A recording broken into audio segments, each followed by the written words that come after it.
I'm Madison, 34 years old, and mother to two amazing boys.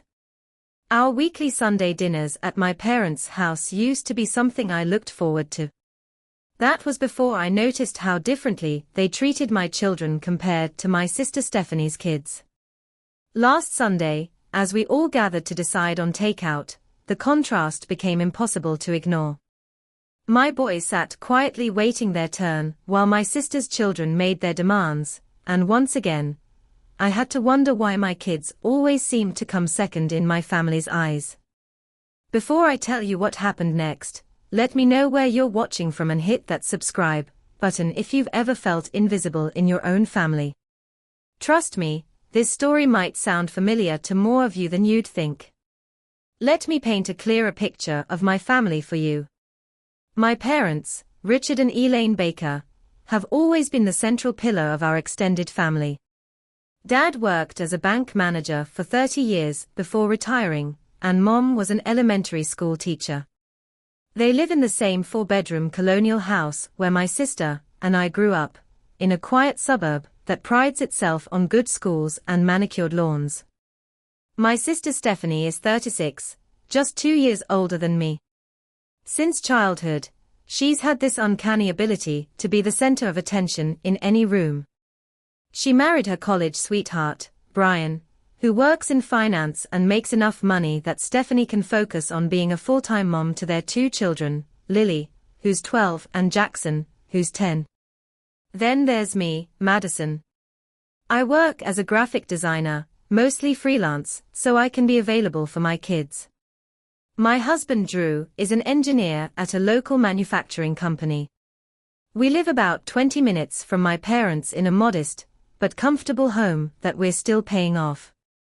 Our boys, Tyler, 9, and Mason, 7, are energetic but well-behaved kids who do well in school and have never given us any major problems. The contrast between our children couldn't be more striking. My nephews and nieces have been raised with every advantage: private school, expensive clothes, lavish birthday parties, and summer camps for every interest imaginable.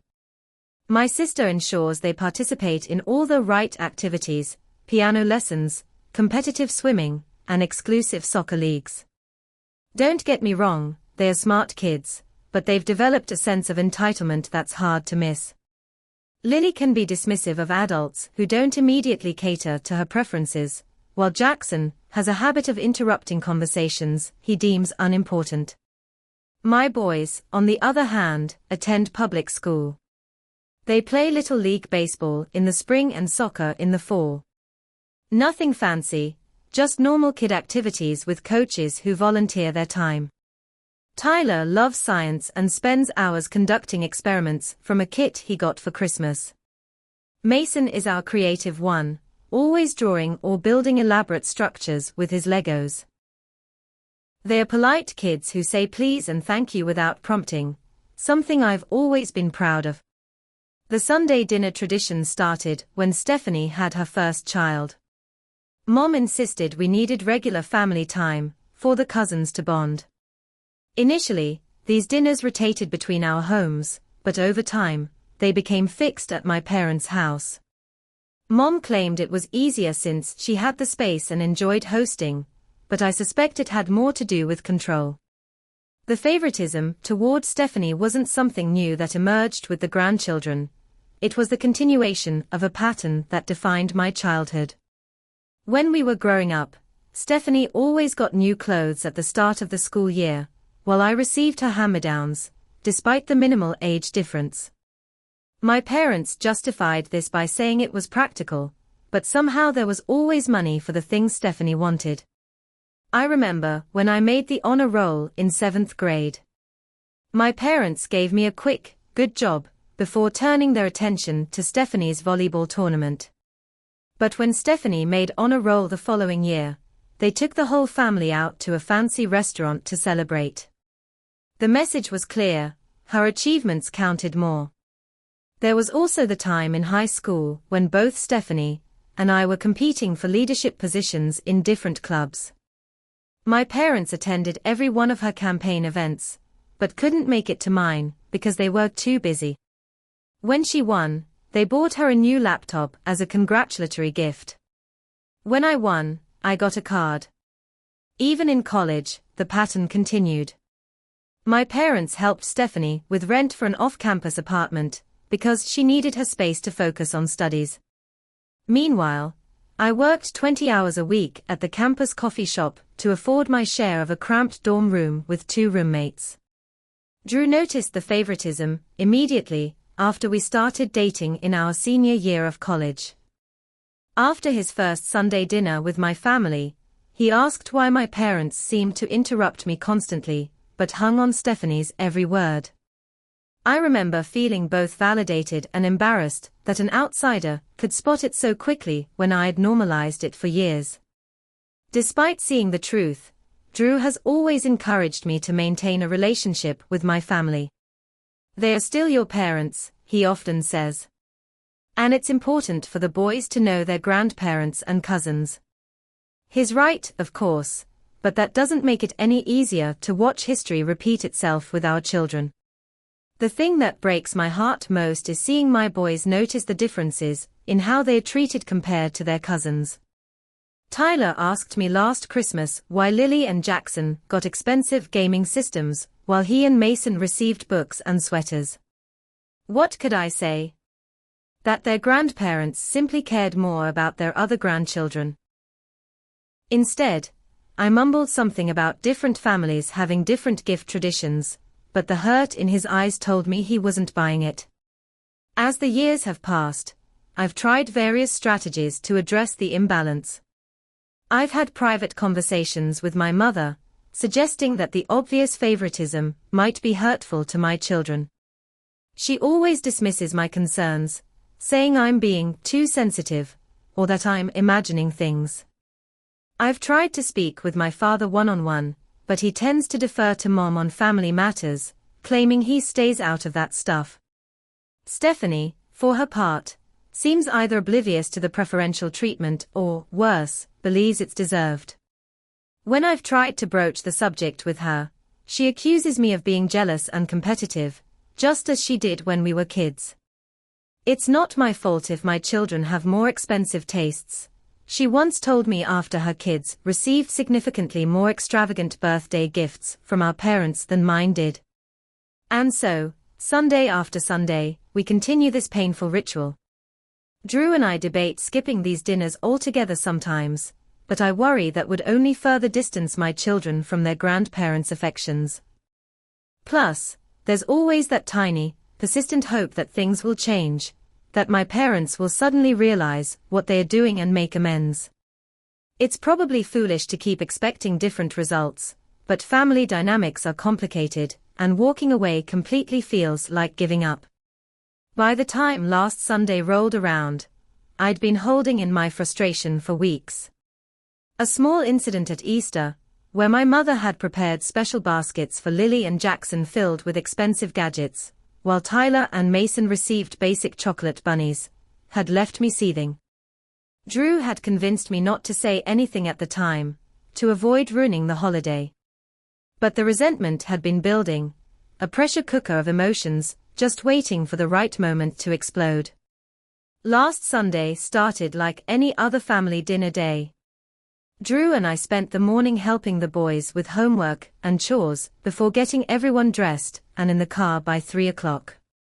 The drive to my parents' house is always filled with mixed emotions for me, nostalgia for my childhood home competing with anxiety about the dynamics awaiting us.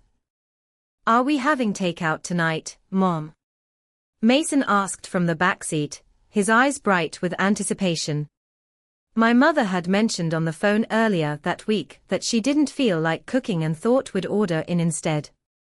"That's the plan, buddy," I replied, catching his excited expression in the rearview mirror. "Grandma said we'll all decide together when we get there." "I hope we can get pizza," Tyler chimed in. "With extra cheese and those breadsticks we had last time." Drew shot me a knowing look. We both understood that what the boys wanted would likely be overshadowed by their cousins' preferences, but neither of us had the heart to prepare them for disappointment. My parents' house sits at the end of a cul-de-sac, a stately colonial with perfectly trimmed hedges and seasonal flowers that my mother meticulously maintains. As we pulled into the driveway, I noticed Stephanie's luxury SUV already parked near the garage. Of course she'd arrived first. She never missed an opportunity to have our parents to herself, even if just for 15 minutes. The front door opened before we even reached the porch, my father appearing with a polite smile. "There you are," he said, checking his watch subtly. We weren't late, we were actually 5 minutes early, but somehow we were made to feel like we'd kept everyone waiting. "Hi, Dad." I leaned in to kiss his cheek, inhaling the familiar scent of his aftershave. "Thanks for having us over." "Grandpa," Mason called out, rushing forward for a hug that my father returned with a quick pat on the back. "Hey there, sport," he said, before turning his attention to Drew for a handshake. "How's work going?" Tyler approached more cautiously, having already begun to internalize the family hierarchy. "Hi, Grandpa," he said, receiving a nod and a brief "Hey, kiddo" in response. We made our way into the house, where the real greeting ritual would begin. In the living room, my mother was sitting on the sofa with Lily beside her, looking at something on an iPad. Jackson was sprawled across an armchair, playing a handheld game with the volume turned up too high. Stephanie and Brian stood by the fireplace, wine glasses already in hand. "There's my baby sister," Stephanie exclaimed with just enough enthusiasm to make it sound performative. She moved toward me for an air kiss, careful not to spill her red wine. "Love that top. Is it new?" "I've had it for about 3 years," I replied, recognizing the familiar backhanded compliment. Stephanie had a way of making it seem like she was noticing you while simultaneously suggesting you weren't worth noticing. My mother finally looked up from whatever Lily was showing her. "Madison, Drew, you made it," she said, as though we might have gotten lost on the 20-minute drive we'd been making for years. She remained seated, expecting us to come to her. "Boys, come give Grandma a kiss." Mason approached eagerly, still young enough to be openly affectionate. Tyler followed with more reserve, having learned from past experiences that his grandmother's interest would be fleeting. "Lily was just showing me her science project," my mother gushed. "She's creating a model of the solar system that actually moves. Isn't that remarkable?" "Very impressive," I agreed, glancing at Tyler. Just last week, he'd won second place in his school science fair with a project on water purification that he'd worked on for over a month. I'd mentioned it to my mother on the phone, but she'd changed the subject so quickly I wasn't sure she'd even registered the information. "Tyler won his science fair last week," Drew mentioned, placing a supportive hand on our son's shoulder. "He built a water filtration system from scratch." "Oh, that's nice," my mother replied without looking up from Lily's iPad. Lily's teacher said her project might be selected for the district showcase. Stephanie beamed proudly. "She gets her brains from Brian's side. His brother is an actual rocket scientist, you know." The conversation quickly shifted to Jackson's latest soccer tournament, where he'd apparently scored the winning goal. My father, suddenly animated, described the play in detail despite not having shown such enthusiasm for any of Tyler's baseball games that he'd actually attended. Drew guided the boys toward the snack table my mother had set up. "Let's get you guys something to drink," he said, shooting me a sympathetic glance. For the next hour, the adults engaged in the usual Sunday conversation dance. Stephanie dominated, of course, with stories about her charity committee work and the exclusive summer camp where she'd secured spots for her children. Brian talked about some complicated financial deal he was working on, while my father nodded appreciatively. Drew made several attempts to include me in the conversation, mentioning a new client I'd landed for my graphic design business, but my mother quickly redirected things back to Stephanie's world. Meanwhile, the children had settled into their usual patterns. Lily and Jackson had commandeered the family room television, while Tyler and Mason sat quietly on the floor with a board game they'd brought from home. Occasionally, Jackson would shout something at my boys or change the rules of whatever game they were attempting to play together, asserting his dominance in the cousin hierarchy. Around 5:30, my mother clapped her hands to get everyone's attention. "I think it's time we decide on dinner," she announced. "I don't feel like cooking tonight, so we're going to order takeout." The children perked up immediately. Takeout was a special treat, especially for my boys who were used to home-cooked meals or simple restaurant outings. "What should we order for takeout tonight?" my father asked, pulling out his phone, presumably to place the order. My stomach knotted as I watched the scene unfold exactly as I'd anticipated. "Lily, Jackson, what would you two like for dinner?" my mother asked, smiling warmly at her favorite grandchildren. The question was directed solely at them, as though Tyler and Mason weren't even in the room. Lily didn't hesitate. "I want sushi," she declared with the confidence of someone who's never been told no. "From Sakura downtown, not the cheap place near the mall. Their dragon rolls are the only ones worth eating." My father nodded, making a note on his phone. Sakura was the most expensive Japanese restaurant in town, with entrees starting at $25. It was also a 30-minute drive in the opposite direction from our home. "And what about you, Jackson?" my mother prompted. Jackson looked up from his game. "I want a ribeye steak from Morton's with the truffle mac and cheese side." Morton's was a high-end steakhouse across town that I knew for a fact only offered takeout through an exclusive delivery service that charged an additional $20 fee. "Excellent choice," my father said, nodding approvingly. "I might get the same." I glanced at Drew, who raised his eyebrows slightly. Our weekly food budget for the entire family was less than what one meal from Morton's would cost. Not that my parents didn't know this, they were simply unbothered by it. My boys sat quietly on the floor, their board game forgotten as they watched the dinner decision unfold. Tyler caught my eye, his expression a mixture of hope and resignation. He'd been through this enough times to know what was coming, but he still held out hope that this time might be different. After several minutes of discussion about exactly which sushi rolls to order and whether the steaks should be medium rare or medium, my mother finally turned her attention to my children, almost as an afterthought. "And what about you boys? What would you like?" she asked, her tone noticeably less enthusiastic. Tyler spoke up first. "Could we get pizza, please? From Tony's with the garlic breadsticks." Mason nodded eagerly. "Yeah. Pizza. With extra cheese." Tony's was a local pizzeria, about 5 minutes from my parents' house. Their large specialty pizza cost less than $20, and would easily feed both boys with leftovers to spare. It was a reasonable, affordable choice that would please everyone. My mother's face fell immediately. "Pizza? But we just had pizza last month for the Super Bowl." "That was 2 months ago, Mom," I corrected gently. Still, my father interjected, "We were thinking of something a bit nicer for tonight. This is a special family dinner." "Pizza is so ordinary," Stephanie added with a dismissive wave of her hand. "The kids can have that anytime." Lily didn't bother hiding her disdain. "Pizza is for babies," she declared, looking directly at my sons. "We want real food."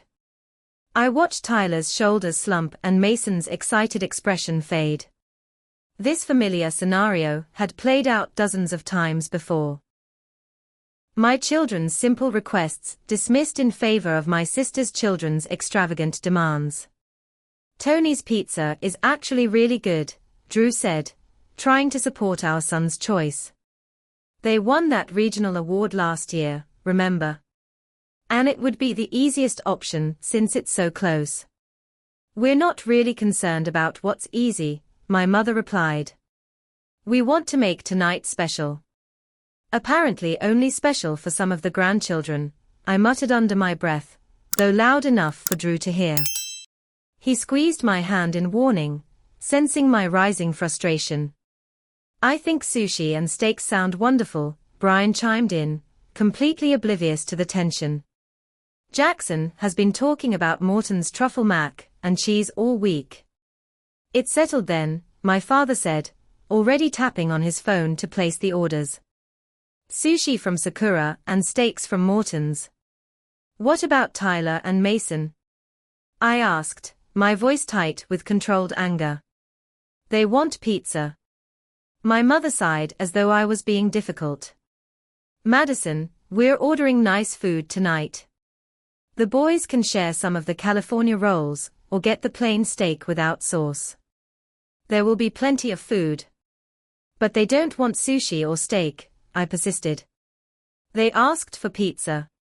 They can have pizza another time, Stephanie interjected. My kids rarely get to have high-quality sushi or steaks. This is a treat for them. I stared at my sister in disbelief. Rarely. Lily and Jackson dined at expensive restaurants at least twice a week according to Stephanie's own social media posts. It's fine, Mom, Tyler said quietly, always the peacemaker. We can eat whatever. His resignation broke something inside me. I looked at my sweet boy, trying so hard not to cause trouble, willing to set aside his own wants just to keep the peace. And beside him, Mason had gone quiet, his earlier excitement completely deflated. The familiar pressure built in my chest, that mixture of anger, hurt, and helplessness that had characterized so much of my relationship with my family.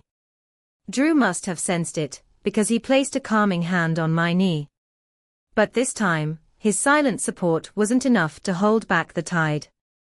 No, I said, the word cutting through the room with unexpected clarity. No, it's not fine. All eyes turned to me. My mother's expression was one of surprise mixed with annoyance. Madison, please don't make a scene. I'm not making a scene, Mom. I'm pointing out that once again, you're dismissing what my children want in favor of what Stephanie's children want. Stephanie rolled her eyes dramatically. Here we go again with the victim act. It's just dinner, Madison. It's not just dinner, I countered, struggling to keep my voice level. It's a pattern. A pattern that's been going on since we were children, and now you're doing the same thing to my kids. Drew squeezed my hand, a gesture that could have been interpreted as either support or caution. I chose to take it as the former. What pattern? My father asked, genuinely perplexed, which somehow made it worse. The favoritism was so ingrained he couldn't even see it. The pattern where Stephanie and her children always get preferential treatment, I explained, feeling surprisingly calm now that I'd started. You asked what everyone wanted for dinner, but you only actually cared about what Lily and Jackson wanted. That's not true, my mother protested. We care about what everyone wants. Then why aren't we ordering pizza? That's what Tyler and Mason want. Because pizza is so common, my mother replied, as though that explained everything. And that's another pattern, I continued. Whatever my children like is common, or simple, or not special enough. But everything Lily and Jackson want is sophisticated, and worth the extra effort and expense. My father looked uncomfortable. Madison, I think you're overreacting. We're just trying to make a nice family dinner. A nice family dinner would include food that all the children enjoy, not just Stephanie's kids. Stephanie crossed her arms defensively. It's hardly my fault if my children have more refined tastes. They've been exposed to quality food from an early age. And there it is, I said, letting out a humorless laugh. The implication that your children are somehow better, more sophisticated, more deserving than mine. I didn't say that, Stephanie protested, though her expression suggested otherwise. You didn't have to. It's been the underlying message in this family for years. My mother stood up, clearly trying to regain control of the situation. I think we're getting off track here. This was supposed to be a nice family dinner, not a therapy session. Maybe we need a therapy session, I retorted. Because this isn't just about takeout. This is about how you consistently favor Stephanie's children over mine. Examples, my father demanded, his tone skeptical. If you're going to make accusations, you should back them up. I took a deep breath, aware that the children were watching this unfold. Part of me wanted to stop for their sake, but another part, the part that had been silent for too long, needed to continue. Fine. Let's talk about Christmas. Lily and Jackson received gaming systems that cost hundreds of dollars each, plus games and accessories. Tyler and Mason got books and sweaters. The boys like books, my mother said defensively. They also like video games, which you'd know if you ever actually asked them about their interests. And birthdays, I continued. Last year, you took Lily to a spa day for her birthday, and got Jackson those expensive soccer cleats he wanted. For Tyler's birthday, you gave him a $20 gift card, and you actually forgot Mason's birthday completely until I reminded you 3 days later. My parents exchanged uncomfortable glances, unable to deny this particular truth. Even the photos in this house, I gestured to the walls around us, covered in framed photographs. Count them. There are 17 pictures of Lily and Jackson, and exactly 2 that include Tyler and Mason, both from group shots, at Thanksgiving where you can barely see their faces. The room fell silent as my words sank in. Drew's hand remained steady on mine, a silent show of support that gave me the courage to continue. And it's not just the material things. It's the attention, the interest, the time. When Lily talks, everyone listens. When Tyler tries to tell you about his science fair project, you change the subject. You've attended every one of Jackson's soccer games this season, but you've only been to one of Mason's t-ball games, and you left halfway through. Stephanie stood up, her face flushed with anger. This is ridiculous. You're jealous, just like you've always been. My kids have a special bond with Mom and Dad, and you can't stand it. They have a special bond because Mom and Dad have made it clear from day one that your children matter more. I shot back, my composure finally starting to crack. Just like they made it clear that you mattered more when we were growing up. That is not true, my mother exclaimed, but her protest sounded hollow even to my ears. It is true, Mom. When we were kids, Stephanie got new clothes. I got hand-me-downs. Stephanie's achievements were celebrated, mine were barely acknowledged. Stephanie got help with college expenses. I worked 20 hours a week at a coffee shop to make ends meet. We didn't have as much money when you were in college, my father argued weakly. You had enough to help Stephanie with her off-campus apartment, I countered. The pattern was clear then, and it's clear now with our children. Drew cleared his throat. I think what Madison is trying to say is that there seems to be an imbalance in how the grandchildren are treated, and it's becoming hard to ignore. Exactly, I nodded gratefully. And it's affecting Tyler and Mason. They notice, you know. They see the differences in how you treat them compared to their cousins. 3 days into January, with Riley still subdued and withdrawn, I made an appointment with a family therapist who specialized in adoption issues. Dr. Brennan had a warm office with comfortable chairs and plants in every corner. She listened intently as I explained the situation. How is Riley coping now? She asked. She's withdrawn, I said. Quieter than I've ever seen her. She's stopped drawing, which has always been her outlet. Dr. Brennan nodded thoughtfully. And what about you? How are you handling this? The question caught me off guard. I'd been so focused on Riley that I hadn't really considered my own feelings. I'm angry, I admitted. Heartbroken for Riley. and confused about how to move forward. These are all valid reactions, she assured me. Would you be open to bringing Riley in for a session? And perhaps your husband as well. I agreed immediately, relieved to have some direction. That evening, as I was explaining the therapy appointment to Michael, my phone rang with an unfamiliar number. Caitlin. It's your father. I stiffened immediately. Dad. I'd like to meet with you, he said, his voice uncharacteristically firm. Just you. Tomorrow morning at the coffee mill downtown. I don't think. Please, he interrupted. There's something you need to know. Something important. Curiosity overcame my reluctance. Fine. 10 o'clock. The next morning, I found my father already seated in a corner booth at the coffee shop, looking older than I'd ever seen him. His hands trembled slightly as he lifted his cup. Thank you for coming, he said as I slid into the seat across from him. What's this about, Dad? I asked, too emotionally drained for small talk. He took a deep breath. There's something you don't know about your mother. Something that explains, though doesn't excuse, her behavior. I waited silently. Your mother was adopted, he said simply. The words didn't register at first. What? Patricia was adopted as an infant, he repeated. Her parents, your grandparents, never told her. She found out accidentally when she was 16. She was looking for her birth certificate for a school project and found her adoption papers instead. I sat back, stunned. Mom is adopted. How is that possible?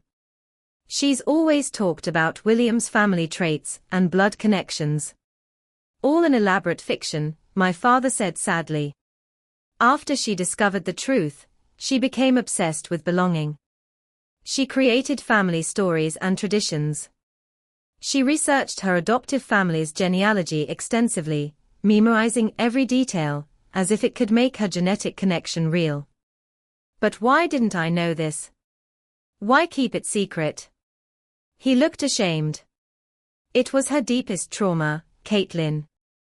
Her parents handled the discovery terribly, told her she should be grateful they took her in, that it didn't change anything, that she shouldn't make a fuss. They refused to give her any information about her birth parents. So she spent her whole life feeling like an imposter, I whispered, pieces falling into place. Yes. When you adopted Riley, it triggered something in her. She saw herself in Riley, I think. All her unresolved feelings about her own adoption surfaced. That doesn't excuse what she said, I insisted. No, it doesn't, he agreed immediately. What she said was cruel and inexcusable. I should have stepped in years ago, confronted her behavior. My silence makes me complicit, and I'm deeply sorry for that. He looked directly at me, his eyes watery. I'm asking for a chance to make things right, with you and with Riley. Your mother needs help, Caitlin. This secret has poisoned her for decades. I felt overwhelmed with conflicting emotions, anger at the hurt caused to Riley, shock at this revelation, and a complicated sympathy for my mother that I wasn't quite ready to acknowledge. I need to think about this, I said finally. And I need to talk to my therapist and Michael before making any decisions. My father nodded. I understand. But please know I love Riley. I've always seen her as my granddaughter, even if I've been too weak to stand up to your mother. I left the coffee shop in a daze, my mind racing. My mother, the woman who'd preached about blood connections and family traits my entire life, was adopted. The irony was almost too much to process. At home, I shared everything with Michael, who listened with increasing amazement. That explains so much, he said when I finished. But it doesn't excuse it. No, I agreed. But it helps me understand. We decided to discuss it with Dr. Brennan before talking to Riley. In our session the next day, the therapist provided valuable perspective.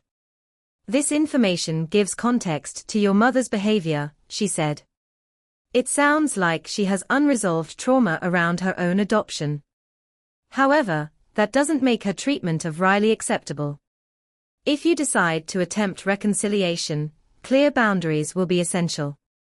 We scheduled a session for Riley, who reluctantly agreed to go. After her individual appointment, Dr. Brennan suggested a joint session, where we could carefully share the new information about Patricia. "I think Riley should know," she advised. "Not to excuse her grandmother's behavior, but to understand it isn't about her personally." That evening, Michael and I sat down with Riley in our living room. She'd been drawing again, a small but significant improvement. "We need to talk about Grandma Patricia," I started gently. Riley's pencil stilled. "I don't want to see her again." "You don't have to do anything you're not comfortable with," Michael assured her. "But there's something we learned that might help you understand why she acted the way she did." I carefully explained what my father had told me. Riley listened intently, her expression shifting from hurt to confusion to something like recognition. When I finished, she was quiet for a long moment. "So she's like me," she finally said. "She was adopted too." "Yes," I confirmed. "Though her experience was very different from yours. We've always been open with you about your adoption. She discovered hers by accident, and was told to never speak of it." Riley considered this. "That's really sad," she said finally. "To find out that way and then be told to pretend it never happened." Her compassion, even after everything, amazed me. "It doesn't make what she said okay," Michael emphasized. "Her pain doesn't give her the right to hurt you." "I know," Riley nodded. "But I understand better now. She's hurting like I was hurting." "Like you were hurting?" I asked. Riley looked down at her sketchbook. "When I first came to live with you, I was so scared of not belonging. Of being sent away again. Sometimes I still get scared." My heart constricted. "Oh, Riley. But you and Dad always make me feel like I belong," she continued. "Maybe Grandma Patricia never had that." The insight from my 15-year-old daughter left me speechless. Michael reached over and squeezed her hand. "What do you want to do now?" he asked gently. Riley thought for a moment. I think maybe we should try to help her." "Not right away. I'm still hurt. But someday." After consulting further with Dr. Brennan, we decided to write a letter to my parents. I spent days drafting it, trying to find the right balance between compassion and firm boundaries. The final version acknowledged my mother's pain, while making it clear that her treatment of Riley was unacceptable. I outlined conditions for moving forward, an honest apology to Riley, family therapy sessions, and a commitment to treating Riley as a full member of the family, not just in words, but in actions. I mailed the letter and waited, trying not to hold my breath for a response that might never come. A week later, my father called. "We'd like to come to your house," he said quietly. "To talk. If Riley is comfortable with that." I discussed it with Riley first. "It's completely your decision," I assured her. "We can say no." She thought about it carefully. "I want to try," she decided. "But can you and Dad stay with me the whole time?" "Absolutely," Michael promised. "We're a package deal." We scheduled the meeting for the following Sunday. I spent the morning stress cleaning the house, while Michael baked Riley's favorite cookies, a normal activity that brought some comfort to the tense day. When the doorbell rang at exactly 2 o'clock, Riley was sitting between Michael and me on the couch, her posture rigid with anxiety. I gave her hand a reassuring squeeze before going to answer the door. My parents stood on the porch, my mother looking uncharacteristically disheveled. Her usually perfect hair was simply pulled back, and she wore minimal makeup. My father stood protectively beside her, his hand on her elbow. "Thank you for seeing us," he said quietly. I nodded and led them into the living room. My mother stopped abruptly when she saw Riley, her composure visibly faltering. "Hello, Riley," she said, her voice barely above a whisper. "Hi, Grandma Patricia," Riley replied cautiously. We all sat awkwardly, the adults perched on the edges of chairs while Riley remained securely between Michael and me on the couch. "I believe Patricia has something to say," my father prompted gently. My mother took a shaky breath. "I owe you an apology," she began, looking directly at Riley for perhaps the first time ever. "What I said to you was cruel and untrue. You didn't deserve it." Riley watched her silently. "Your father told you about me?" my mother asked, glancing at me. I nodded. "Yes." She closed her eyes briefly. "It's not an excuse. Nothing excuses hurting a child. But I've spent my whole life feeling like an imposter in my own family. When Caitlin adopted you, it brought up everything I'd tried to bury." To my shock, tears began streaming down my mother's face. I'd never seen her cry before, not when her own parents died, not at any family milestone. "Every time I looked at you," she continued, her voice breaking, "I saw myself. The girl who didn't belong. The outsider. And instead of helping you feel included, I pushed you away, because it was too painful to face my own past." Riley leaned forward slightly. "Did it hurt when you found out?" she asked simply. The question, so direct, so empathetic, seemed to pierce right through my mother's carefully constructed walls. "Yes," she whispered. "It felt like my entire life was a lie. Like I didn't know who I was anymore." Riley nodded understanding. "I used to feel that way too. Like I didn't know who I was supposed to be." "How did you get past it?" my mother asked, and for the first time, I heard genuine curiosity in her voice. "Mom and Dad," Riley said, glancing at us. "They never made me feel like I had to be someone else to be loved. They just loved me as I am." My mother's hands twisted in her lap. "I'd like to learn how to do that," she admitted. "If you're willing to give me another chance." "I understand if you're not." Riley considered this carefully. "I think I need some time," she said honestly. "But I'd like to try someday." My mother nodded, accepting this boundary. "Thank you for even considering it. I wouldn't blame you if you never wanted to see me again." "We were thinking," my father interjected, "that perhaps we could all attend some therapy sessions together. Dr. Brennan suggested it might help." "You've spoken to Dr. Brennan?" I asked, surprised. "We've had 2 sessions," my father confirmed. "It was Patricia's idea." Another shock. My mother, who'd always dismissed therapy as nonsense for people too weak to handle their problems, had voluntarily sought help. "I think therapy together could be good," Michael said. "With clear boundaries and expectations." We agreed to start with monthly family sessions, with individual therapy continuing in between. As my parents prepared to leave, my mother hesitated by the door. "Riley," she said softly. "I saw the rest of your photo album.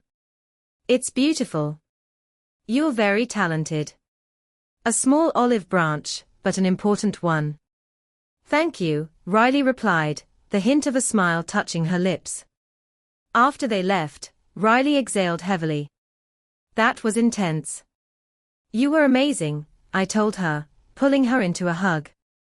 "How are you feeling?" "Weird," she admitted. "Sad for Grandma Patricia. Still hurt.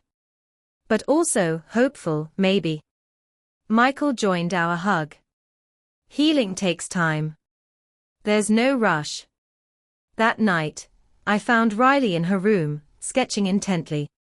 She'd drawn a family tree, but instead of the traditional branching design, she'd created a complex web of interconnected circles. "What's this?" I asked. "It's for my project," she explained. "But I'm redesigning it. The old tree design doesn't work for families like ours. Or for Grandma Patricia's family." I looked closer and saw that each circle contained a name, all of us, including my parents, Michael's parents, even Riley's birth parents represented by question marks. "Family is complicated," she said, adding more connecting lines between circles. "But that doesn't make it less real." Out of the mouths of babes, I thought, marveling at her wisdom. The next months brought gradual, sometimes painful progress. Our first family therapy session with Dr. Brennan was awkward, with long silences and careful, measured responses. My mother struggled to articulate her feelings, decades of suppression making vulnerability nearly impossible. By the third session, something shifted. Dr. Brennan asked Patricia to speak directly to Riley about her own adoption experience. "I was 16, my mother began haltingly. "I needed my birth certificate for a driver's license application. My mother, your great-grandmother, was out shopping. I knew the certificate was in her filing cabinet." She described finding a folder labeled with her name, expecting to find a birth certificate, but instead discovering adoption papers. I remember sitting on the floor, reading the same words over and over. "Child surrendered by biological mother. Adoption finalized." There was a different name on the original birth certificate. Margaret Ann Campbell. Not Patricia Williams. Riley listened intently as my mother described confronting her parents, their dismissive response, their insistence that she should be grateful and never speak of it again. "After that, I became obsessed with belonging," she admitted. "I studied our family history, memorized genealogy charts, noted every family resemblance anyone mentioned. If I couldn't be related by blood, I'd make myself more Williams than the Williamses." "That sounds really lonely," Riley observed quietly. My mother looked startled, as if this perspective had never occurred to her. "Yes," she said after a moment. "It was incredibly lonely." In our fifth session, Dr. Brennan suggested that my mother apologize to Riley again, this time with more specificity about the harm she'd caused. "Riley," my mother began, visibly uncomfortable but committed, "I've treated you unfairly from the beginning. I made you feel unwelcome in the family. I gave you less attention, less affection, less generous gifts than your cousins. I made comments that undermined your place in our family. And then at Christmas, I said something unforgivable." She took a deep breath. "I'm truly sorry for all of it. You deserved a grandmother who celebrated you, not one who made you feel like an outsider. I'd like to try to be that grandmother now, if you'll give me the chance." Riley considered this carefully. "I think I'd like that," she said finally. "But I need you to really see me. Not as someone who reminds you of your pain, but as just me." "Riley." "I'll try," my mother promised. "I can't guarantee I'll never make mistakes, but I promise to try." It was the most honest exchange they'd ever had. In early May, George called with a tentative suggestion. "Patricia was wondering if you might all come for dinner this weekend. A small gathering, just us. A sort of do-over." I discussed it with Michael and Riley. "What do you think?" I asked her. No pressure either way. "I think I'm ready to try," Riley decided. "But can I bring my sketchbook? Just in case I need a break." "Absolutely," Michael assured her. The dinner was nothing like Christmas. My mother had prepared Riley's favorite pasta dish rather than an elaborate traditional meal. The formal dining room was bypassed for the cozier kitchen table. No assigned seating, no elaborate centerpieces blocking conversation. Most strikingly, My mother had cleared her collection of porcelain figurines from the display cabinet and replaced them with Riley's artwork from over the years, pieces she'd apparently saved despite her seeming indifference. "You kept these?" Riley asked, examining a clay sculpture she'd made in 4th grade. "Every one," my mother confirmed. "I just didn't know how to show appreciation properly." After dinner, instead of orchestrating a formal dessert service, my mother asked Riley if she'd like to help make sundaes. "I remember you like butterscotch on vanilla," she said, pulling out ice cream and toppings. "You remembered that?" Riley asked, surprised. "I've noticed more than I've shown," my mother admitted. Later, as Riley helped dry dishes, my mother asked about her current art projects. For the first time, Riley enthusiastically shared details about her portfolio development for advanced placement art classes. My mother listened attentively, asking genuine questions. "Would you show me some of your recent work?" she asked. "Your grandfather mentioned you're working with watercolors now."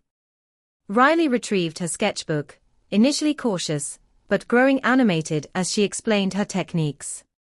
My mother listened with genuine interest, occasionally asking thoughtful questions. As we prepared to leave, my mother hesitantly approached Riley. "I was wondering if you might be interested in painting together sometime. I used to enjoy watercolors myself, though I'm terribly out of practice." "You paint?" Riley asked, clearly surprised. "I did, many years ago," my mother admitted. "I stopped because my parents, your great-grandparents, didn't consider it a productive use of time."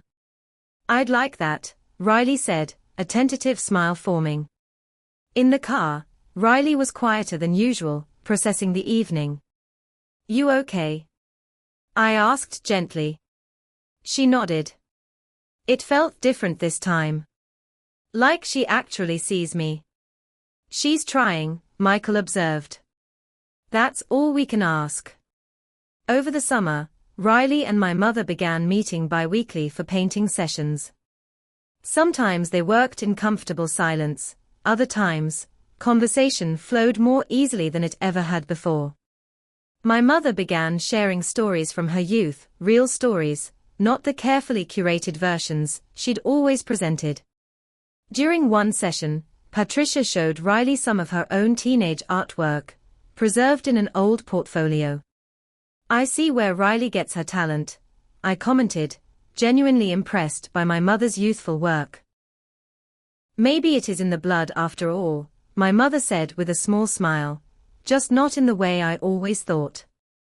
It was a joke, a small one, but significant coming from her. An acknowledgement that our connections transcended biology. Family therapy continued monthly, and while progress wasn't linear, the overall trajectory was positive. My father became more assertive, no longer allowing my mother's occasional sharp comments to pass unchallenged. Thomas and his family joined a session, leading to important conversations about how the cousins' relationships could be strengthened. By Thanksgiving, almost a year after the Christmas disaster, the change was remarkable. We hosted the holiday at our house, with both sets of grandparents attending.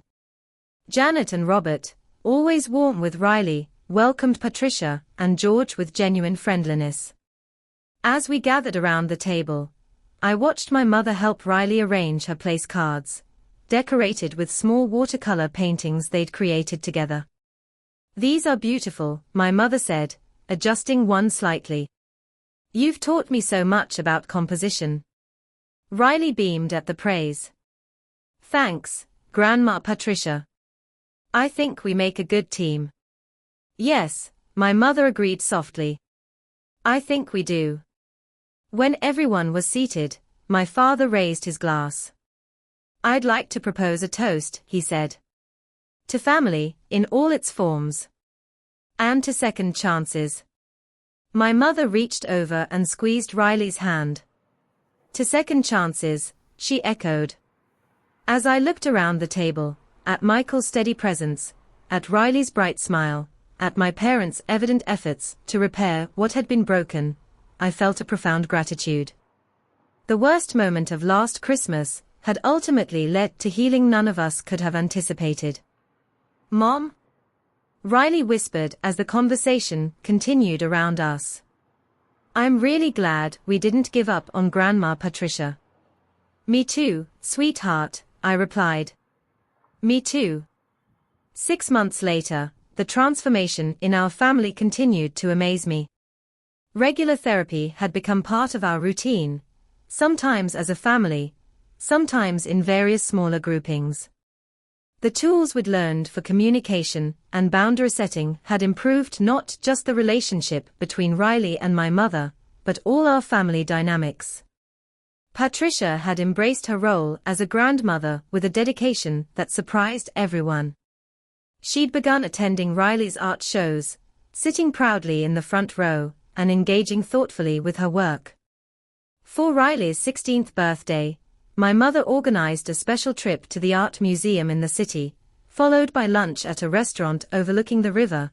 Just the two of them, a grandmother-granddaughter outing that would have been unimaginable a year earlier.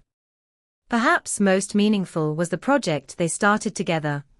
A family recipe book illustrated with Riley's watercolors and my mother's calligraphy. Each recipe came with a story, some from the Williams family, some from Michael's side, and some from Riley's early memories of her birth family. "Food connects us across time and circumstance," my mother had written in the introduction. "These recipes tell our family story, all the branches, all the roots, all the grafted connections that make us who we are." One evening, as Michael and I watched from the kitchen doorway, Riley and my mother sat at our dining table surrounded by paintings and recipe cards, laughing over a cooking disaster story. "They look like they've always been close," Michael murmured, slipping his arm around my waist. "It's remarkable," I agreed. "Mom's finally found her authentic self." The journey had revealed painful truths about how unresolved trauma echoes through generations. My mother's childhood wound, discovering her adoption in such a traumatic way, had shaped her entire identity. Her desperate attempt to belong had manifested as rigidity about family, tradition, and bloodlines. The very thing she craved, genuine connection, had been sabotaged by her fear of being an outsider again. "Pain that isn't processed gets passed along," Dr. Brennan had observed in one of our sessions. Patricia's parents never helped her integrate her adoption story into her identity in a healthy way. Instead, they treated it as shameful, something to hide and never discuss. That unhealthy pattern might have continued indefinitely if not for the Christmas confrontation that forced everything into the open. As terrible as that moment had been, it had ultimately cracked open the protective shell my mother had built around herself for decades. My father had changed too, finding his voice after years of silent acquiescence. "I failed both Patricia and Riley by not speaking up sooner," he'd admitted during therapy. "I thought I was keeping the peace, but I was actually enabling harm." Now he consistently supported healthy communication, gently redirecting conversations when old patterns emerged and expressing his own feelings more openly. The ripple effects extended to Thomas and his family as well. After several frank conversations, Thomas acknowledged his role in maintaining the family's unhealthy dynamics. "I never challenged Mom's favoritism because it benefited my kids," he admitted during a siblings-only dinner. "I'm sorry, Caitlin. I should have been a better brother to you and uncle to Riley." His wife Jessica had been instrumental in changing their family culture, ensuring their children developed genuine relationships with their cousin. The most recent family gathering had featured all the cousins playing board games together, with Riley fully included rather than sidelined. Michael's steady support throughout the entire process had deepened my appreciation for him. "You never wavered," I told him one night. "Not for a second." "Riley is my daughter," he said simply. There was never a question of where I'd stand. As for Riley herself, she had blossomed. The temporary withdrawal following the Christmas incident had given way to a new confidence. Having successfully navigated such a painful family situation, and witnessed the adults in her life prioritize her well-being, had strengthened her sense of belonging. "I used to worry that I could be sent away if I made someone mad," she confessed during a family therapy session. "Now I know that real family doesn't work that way." My mother had cried at that statement, reaching for Riley's hand.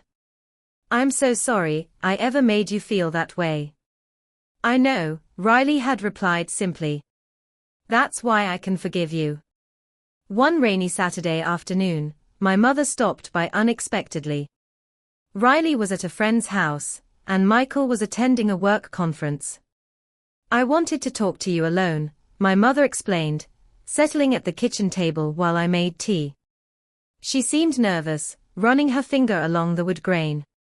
"I need to thank you," she finally said. "For what?" "For not giving up on me. For giving me the chance to know Riley, really know her." She looked up, her eyes damp. "She's extraordinary, Caitlin.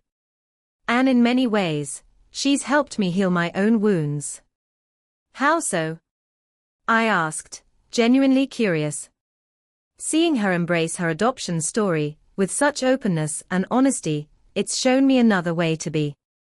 She smiled slightly. "At 72, I'm finally learning who I am beyond all the pretense.